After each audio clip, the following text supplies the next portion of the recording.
Bismillahirrohmanirrohim. Assalamualaikum warahmatullahi wabarakatuh. Alhamdulillah.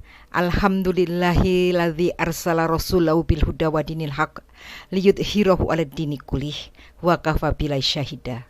Asyhadu an la ilaha illallah wa asyhadu anna Muhammadur Rasulullah. Allahumma sholli wa sallim ala nabiyyina Muhammad wa ala alihi wa sahbihi wa sallim ajma'in. Rabbi shrah li sadri wa yassir li amri wahlul 'uqdatam min lisani yafqahu qawli. Puji syukur kita panjatkan kepada Allah, kita bisa bertemu kembali pada kajian kali ini. Hari ini adalah tadabbur surat Al-Kahfi ayat 103 sampai dengan ayat 110. Para pendengar yang dirahmati Allah, marilah kita mulai dari ayat 103. A'udzubillahi minasyaitonirrajim. Qul hal nunabbi'ukum bil akhsarina a'mala. Qul, katakanlah, hal nunabbi'ukum, apakah akan kami beritahukan kepada kalian bil akhsarina a'mala, tentang orang-orang yang paling merugi perbuatannya. Dengan ayat ini Allah memberitahukan kepada Rasul-Nya dan kepada seluruh umat manusia bahwa ada orang-orang yang beramal atau berbuat kebaikan, tetapi mereka nanti di akhirat tidak akan menemui amal tersebut, atau amal-amal tersebut menjadi hilang tanpa bekas, sehingga mereka menjadi orang-orang yang merugi. Profesor Quraisy Shihab menjelaskan, ada orang yang mereka hanya meraih kelelahan tanpa ganjaran, bahkan masuk neraka. Siapakah mereka? Yaitu orang-orang yang telah sia-sia usaha mereka dalam kehidupan dunia ini akibat kekufuran dan ketiadaan iman kepada Allah. Sedangkan mereka selalu menyangka bahwa mereka terus-menerus berbuat kebaikan. Lanjutan ayat 104. Alladzina dhalla sa'yuhum fil hayatid dunya wa hum yahsabuna annahum yuhsinuna sun'a. Alladzina, yaitu orang-orang yang dhalla sa'yuhum fil hayatid dunya, yaitu orang-orang yang telah sia-sia usaha mereka dalam kehidupan di dunia ini. Wa hum yahsabuna, sedangkan mereka menyangka annahum yuhsinuna sun'a, bahwasannya mereka berbuat kebaikan sebaik-baiknya. Menurut Profesor Quraisy Shihab, kata dolla berarti sesat karena usaha mereka tidak menemukan atau mencapai target. Kata dolla juga berarti menyimpang dari yang lurus. Lawan katanya adalah hidayah. Ad-dhalalu dapat digunakan untuk semua penyimpangan dari manhaj, baik dengan sengaja atau tidak, baik itu sedikit maupun banyak. Karena jalan lurus yang diridhoi Allah sangat susah sekali. Kata dola juga berarti sesat dalam dua jenis makna, yaitu sesat dalam ilmu nazori, yaitu tersesat dalam mengetahui Allah, keesaannya, serta pengetahuannya tentang kenabian. Juga berarti sesat dalam ilmu amaliyah, seperti tentang hukum-hukum syariah berupa peribadatan, dan kesesatan yang lebih jauh lagi yang merupakan isyarat kekafiran. Sedangkan kata sun'a artinya melakukan pekerjaan dengan baik, yaitu orang-orang yang sia-sia amalnya di dunia, tetapi mereka merasa sudah mengerjakan kebaikan. Ayat di atas menggambarkan ada orang-orang yang amalnya hilang atau tersesat karena amalnya dilakukan bukan karena lillah, bukan karena Allah, bukan juga karena fillahi, bukan dalam koridor ketuhanan, dan juga bukan karena billahi, bukan mengandalkan karunia Allah. Tapi mereka menyangka bahwa mereka telah melakukan perbuatan yang baik dan bermanfaat, sehingga mengharapkan balasan dari Allah. Padahal sebenarnya semua itu hanyalah sia-sia belaka. Ayat 105. Ulaikal ladzina kafaru bi ayati rabbihim wa liqaihi fahabitat a'maluhum fala nuqimu lahum yaumal qiyamati wazna. Ulaikal ladzina kafaru, mereka itulah adalah orang-orang yang kafir bi ayati rabbihim, terhadap ayat-ayat Tuhan mereka, wa liqaihi, dan kafir terhadap perjumpaan dengan Dia. Fahabitat a'maluhum, maka terhapuslah amal-amal mereka. Fala nuqimu lahum yaumal qiyamati wazna, dan kami tidak mengadakan suatu penilaian bagi amalan mereka pada hari kiamat. Para pendengar yang semoga senantiasa dalam rahmat dan karunia Allah. Sungguh ini suatu ayat yang perlu kita perhatikan betapa dalam maknanya untuk keselamatan kita. Penjelasan kata dari ayat 105. Kata liqaihi artinya adalah perjumpaannya, artinya perjumpaan dengan Allah. Dipahami oleh banyak ulama dalam arti perjumpaan dengan ganjaran atau sanksinya. Ada juga yang memahaminya dalam arti menghadap Allah di hari kemudian untuk diperiksa dan dimintai pertanggungjawaban. Apapun makna yang dipilih, ia tidak keluar dari peristiwa yang akan dialami setiap manusia setelah kematiannya. Sedangkan kata habitats artinya rusak atau terhapusnya amal.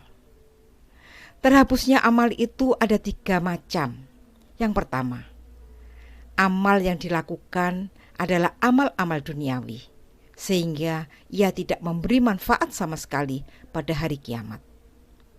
Yang kedua adalah amal yang dilakukan merupakan amal akhirat, akan tetapi tujuan dan dari pelakunya bukan mencari ridha Allah.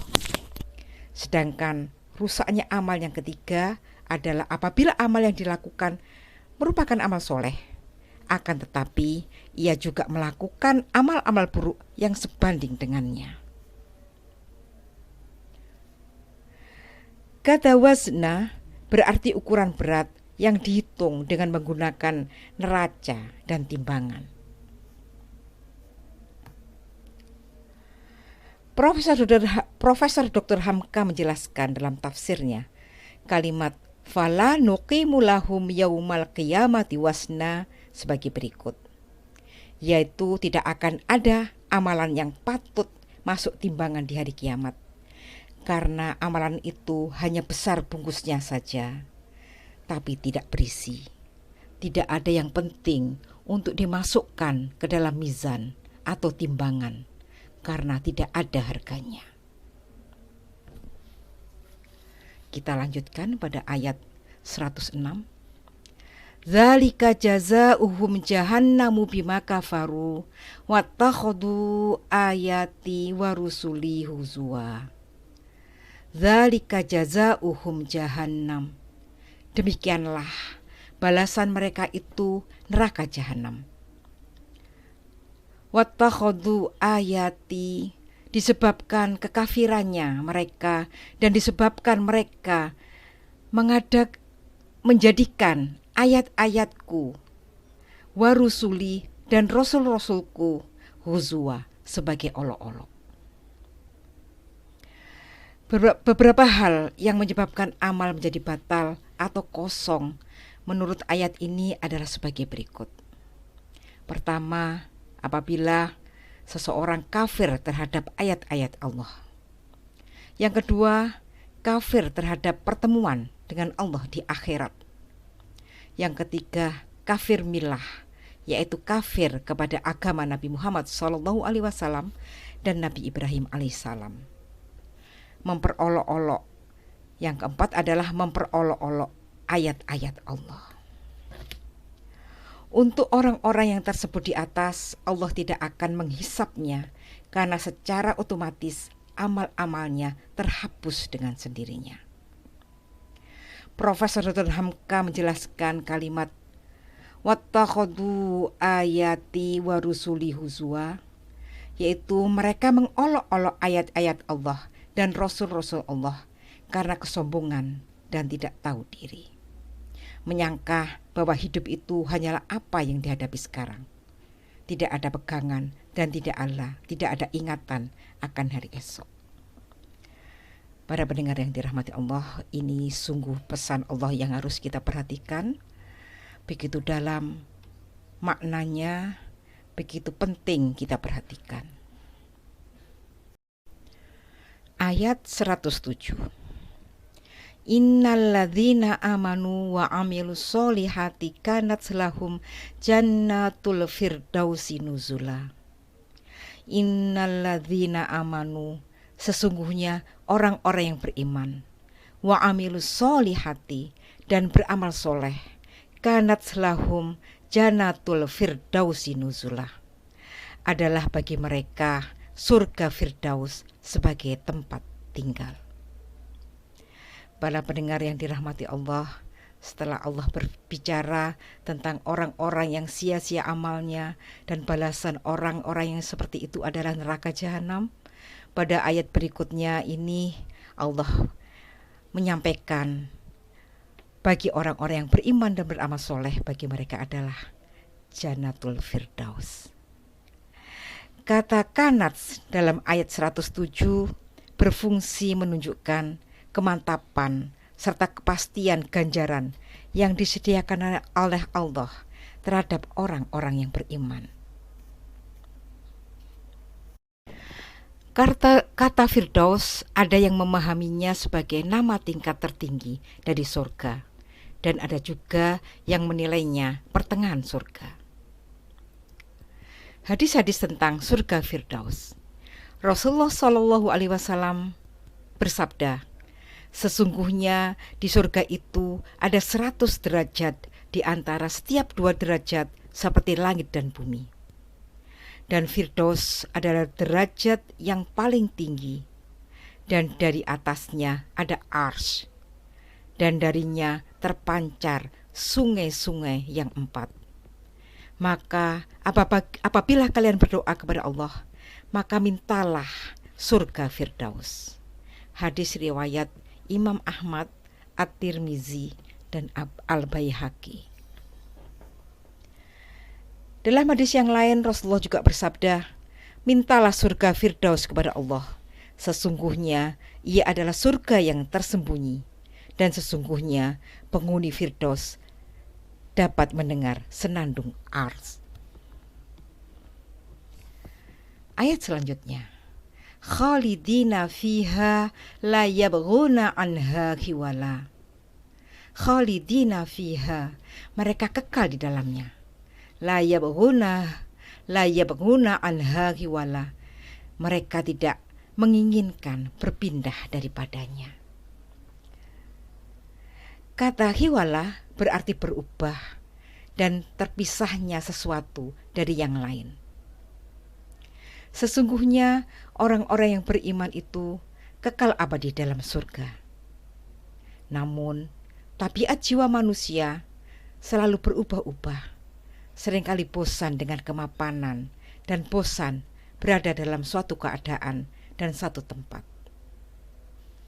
Akan tetapi, para penghuni surga Firdaus itu tidak pernah merasa bosan dengan setiap keadaan dan kondisi yang dia terima, dan mereka tidak ingin berpindah tempat dari surga Firdaus. Ini adalah suatu penggambaran yang sangat indah bagi orang-orang yang senantiasa mengerjakan iman dan amal soleh. Mereka akan menempati surga Firdaus tanpa merasakan kebosanan dan kejenuhan. Sungguh tempat yang perlu kita rindukan dan perlu kita perjuangkan untuk bisa mencapainya. Kita lanjutkan dalam surat 109. Qul law kanal bahru midadal li kalimati rabbi lanafidal bahru qabla an tanfada kalimatu rabbi walau ji'na bimislihi madada. Qul, katakanlah, lau kanal bahru midadal li kalimati rabbi, kalau seandainya lautan menjadi tinta untuk menulis kalimat-kalimat Tuhanku, lanafidal bahru qabla an tanfada kalimatu rabbi, pasti habislah lautan itu sebelum habis ditulis kalimat-kalimat Tuhanku. Walau ji'na bimislihi madada, meskipun kami datangkan tambahan sebanyak itu pula.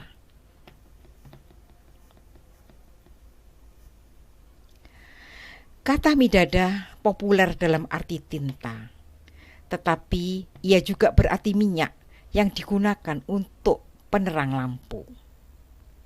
Ia juga sejalan dengan firman-Nya yang mengibaratkan cahaya ilahi seperti lubang yang tidak tembus, yang di hadapannya ada pelita besar yang dinyalakan oleh minyak dari pohon zaitun.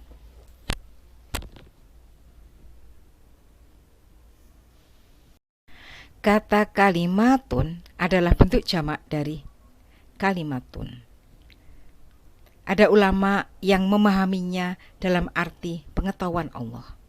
Ada juga yang memahami kata kalimat dalam arti makna dan kandungan firman-firman Allah atau Al-Quran.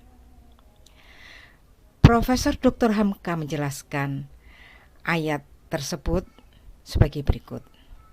Kita telah mengetahui bahwa bumi yang bulat ini hanyalah 1/5 saja yang berupa tanah daratan, sedangkan 4/5 adalah lautan. Misalkan semuanya dijadikan tinta buat mencatat kalimat-kalimat Allah, ketentuan-ketentuan ilahi, kudrat dan iradatnya yang berlaku di semua langit dan bumi, dan semua binatang, dan semua bintang, dan di angkasa yang luas, yang tidak tentu di mana batas dan ujungnya. Letakkanlah air lautan itu semuanya dapat dijadikan tinta buat pencatat kalimat-kalimat Allah. Bahkan ditambah sebanyak itu lagi, tidak akan cukup untuk menulis kalimat-kalimat Allah. Lautan merupakan daerah yang paling luas dan paling berlimpah yang diketahui oleh manusia. Manusia menulis dengan tinta pada tulisan-tulisannya. Setiap ilmu yang mereka tuliskan disangka sebagai ilmu yang berlimpah dan luas. Lautan dalam perumpamaan ayat ini menggambarkan ilmu manusia yang disangkanya luas dan berlimpah, sedangkan ilmunya seluas apapun, seberlimpah apapun, tetaplah terbatas.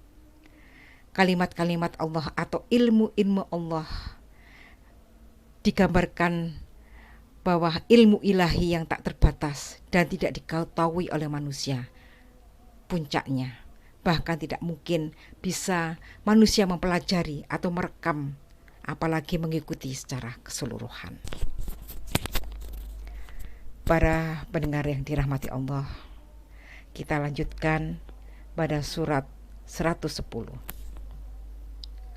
Qul innama ana basyarum mislukum yuha ilayya annama ilahukum ilahu wahid. Qul, katakanlah, innama ana basyarum mislukum, hanya saja aku ini hanyalah seorang manusia seperti kalian. Yuha ilayya, yang diwahyukan kepadaku, annama ilahukum ilahu wahid, bahwasannya sesungguhnya Tuhan kalian itu adalah Tuhan yang esa. Kata basyarun biasa digunakan untuk menunjuk manusia dalam kedudukannya sebagai makhluk yang memiliki persamaan dengan sesamanya. Nabi Muhammad SAW adalah basyar seperti manusia yang lain.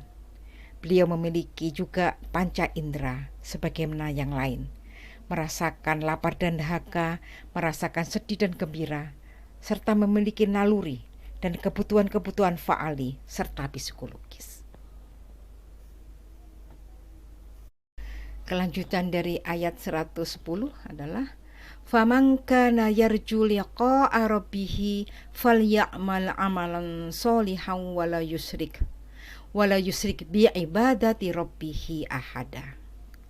Faman kana yarju liqa'a rabbih, maka barang siapa yang mengharapkan perjumpaan dengan Tuhannya, falyamal amalan sholiha, maka hendaklah ia mengerjakan amal yang soleh. Wala yusrik, dan janganlah mereka mempersekutukan bi'ibadati rabbihi ahada, dalam peribadatannya kepada Tuhannya dengan sesuatu pun.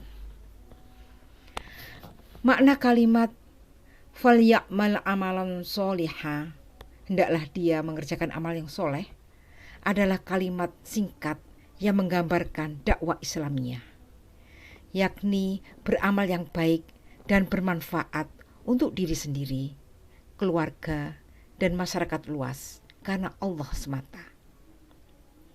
Ayat di atas menjadikan amal yang dimaksud sebagai hasil dari keimanan kepada Allah dan keyakinan akan bertemunya dengan hari hisab.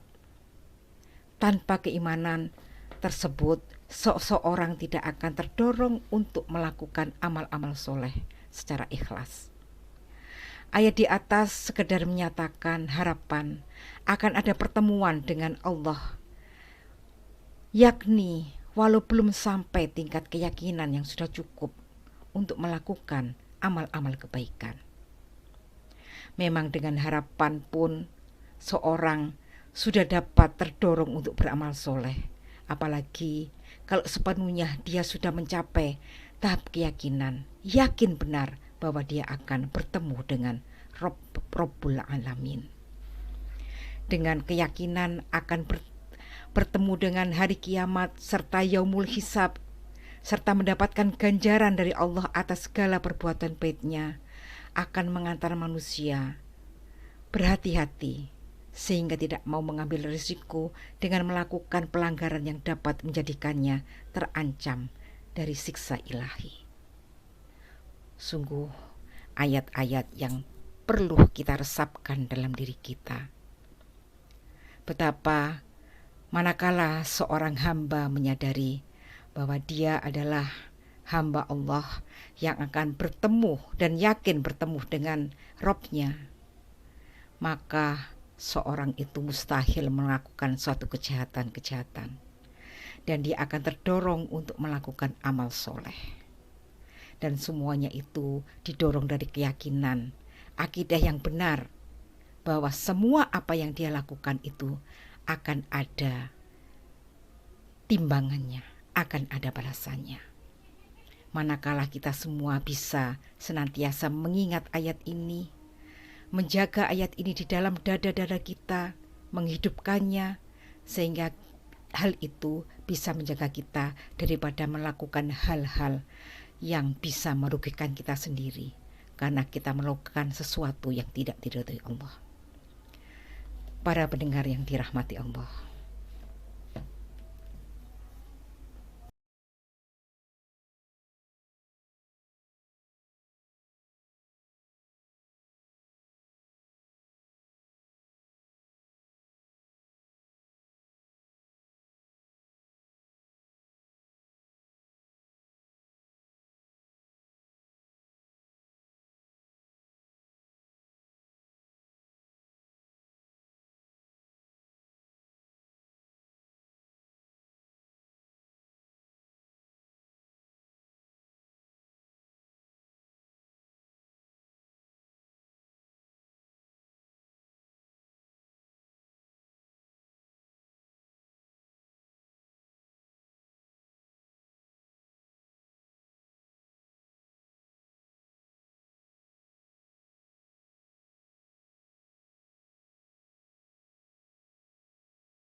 Satu hal lagi yang perlu kita waspadai adalah bagaimana kita menjaga amal-amal kita dan jangan sampai mempersekutukan peribadatan kita dengan sesuatu apapun.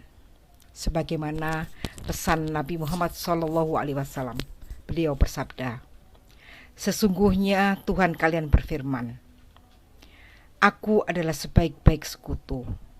Maka barang siapa yang mempersekutukanku dalam amalnya dengan sesuatu pun dari ciptaanku, maka aku meninggalkan amal tersebut seluruhnya untuknya. Aku tidak menerima kecuali amal itu ikhlas untukku."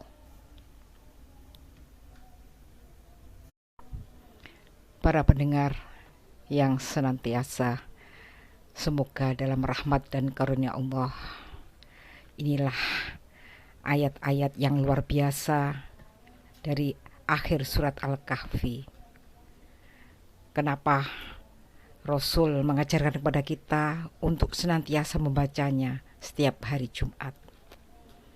Karenanya di dalamnya terdapat pesan-pesan yang sangat luar biasa untuk kita manusia supaya bisa menjalani hidup dengan baik, bisa selamat, dan kita bisa kembali ke hadirat Allah dalam keadaan sebaik-baiknya. Semoga ayat-ayat yang luar biasa ini yang kita baca bersama-sama, surat Al-Kahfi ayat 103 sampai 110, benar-benar bisa menjadikan kita semakin memahami betapa kasih sayang Allah, betapa perlindungan Allah dan pesan-pesannya kepada umat manusia, supaya kita, hamba-hamba yang dikasihinya ini, bisa selamat dalam menghadapi cobaan dan godaan dunia. Begitu saja yang bisa kami sampaikan. Semoga bermanfaat. Nasrum minallahi wa fathun qarib wa basyiril mu'minin. Wassalamualaikum warahmatullahi wabarakatuh.